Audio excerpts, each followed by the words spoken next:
A lot of people think that the spontaneous or completely natural life, as it's understood by these Far Eastern philosophers, is to act according to whim.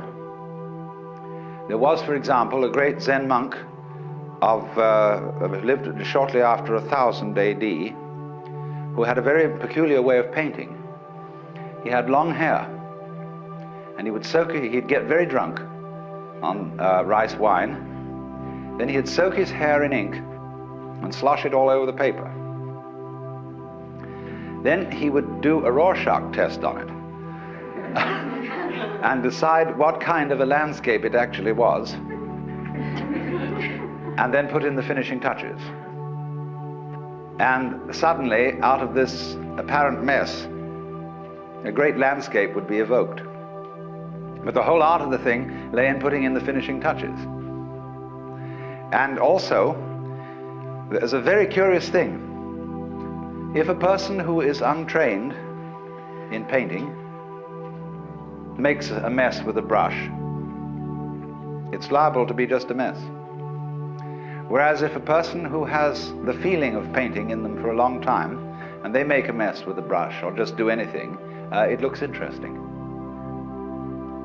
And that's why if you try to copy the best people in modern, abstract, non-objective painting, you'll find it's a very difficult thing to do.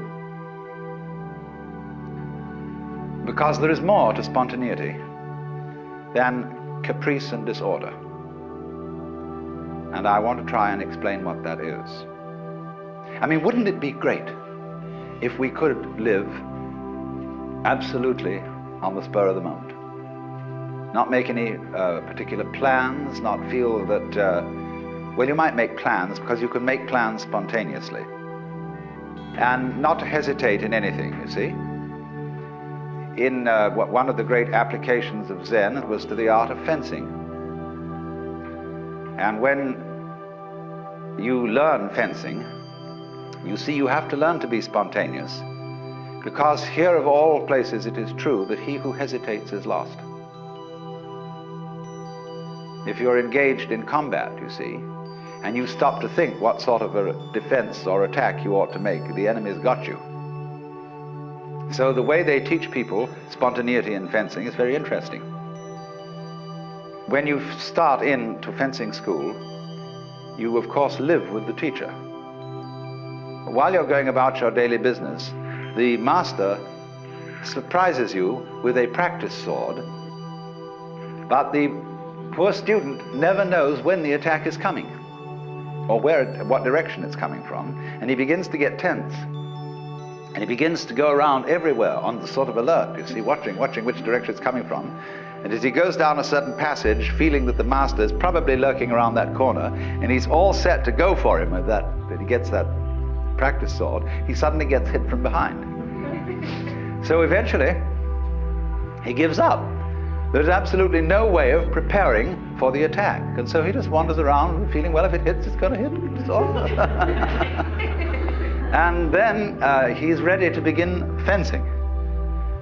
Because if you prepare for an attack from a specific direction and it comes from some other direction, you have to withdraw from the direction in which you had expected it and send your energy in another direction, and that takes time. So what you do is you go around with a mind of no expectation. That is called mushin or munen. This is a very important Zen expression. It almost means an empty mind. You could also call it no heart, because the character shin means both heart and mind, but it isn't quite the same as our word heartless, as we use it, and it isn't the same as the word mindless as we use it, meaning stupid.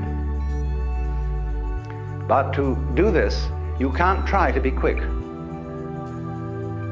See, if a Zen master corners you with a funny situation, and he puts you in a quandary, expecting spontaneous action from you, don't try to hurry.